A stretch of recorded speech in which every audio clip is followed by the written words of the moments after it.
up overneath school and play pitches and residential area, where the board again overruled their own inspector and granted planning permission. But they are at the moment taking a judicial review which is costing the community in Ennis well in excess of €100,000.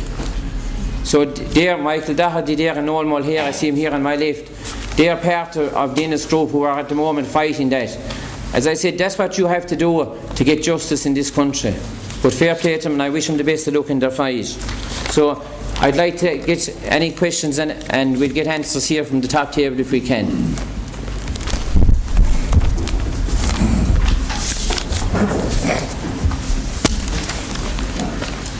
Just a question for clarification, and I know you brought it up yourself in the World Health Organization. We were talking about 80% of the research published to the World Health Organization states that there are ill health effects, yet continuously governments are quoting the World Health Organization stating that the levels are safe. How is that sort of conflict come about?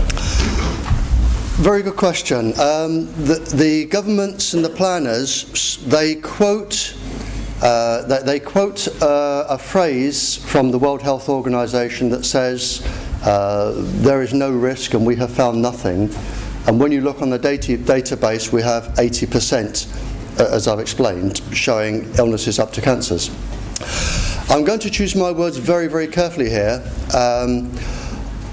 I believe you will find that the person who made the statement saying that the World Health Organization could find nothing wrong no longer works for the World Health Organization. He has left under questionable circumstances.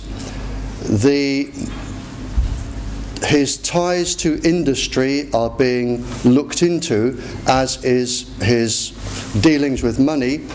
He followed me when I spoke to the Jersey Senate. He followed me there and was financed by one of the mobile industries. And I would suggest that if you contact the World Health Organization again and ask them for their database and the truth, you will not get that statement, sir. Just an add-on question on that. I know you're choosing your words carefully. The gentleman in question wouldn't be a gentleman with the name of Dr. Michael Rappacello, would it? I can't think of anybody else other than that person, yes sir. This will be the same Dr. Michael Rappacello who's heading up the expert committee for our government on the data that we're about to release in the next week, yeah? I think you are absolutely spot on, sir. You should actually, could you clarify that for all of them, because maybe everybody's Rappacello. Stand up there, Noel. Rappacello is what I think was the gentleman that you may have been alluding to in terms of the World Health Organizations, and there has been strong questions about how much money he's been funded by the industry in terms of the information that was given out. The government in the last year set up what they classified as an expert committee to say for once and for all whether this technology is safe in the country, and I suppose it's just a coincidence that just before the elections that this report is coming out.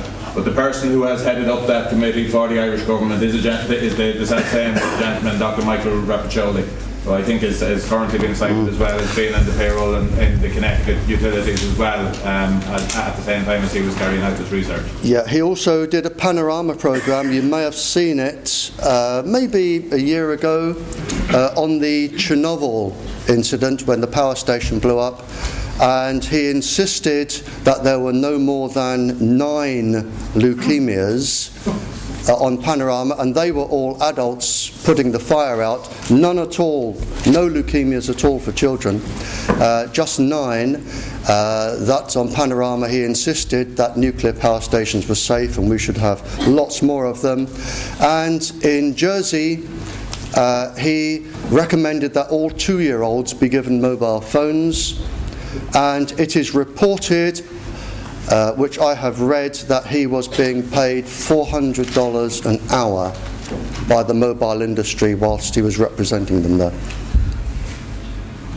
And if he's representing your government, I think you're in trouble.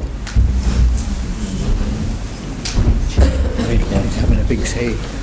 Sorry, Barry, I'd just like to elaborate on the invoking the Children's Act. I think that's a very positive thing. Yep. We shouldn't overlook that, because if that's an avenue that we would like to exhaust in this country, then we should impose it. And just the second thing on a counter situation, how can this, can people buy jammers to jam these signals that are coming into their houses or into their area? I mean, is it a possibility that that's something that could be, particularly in your own field, that you Yeah, the Children's Act, I'm not trained in law. I just know that in England I can use the Children's Act and it works.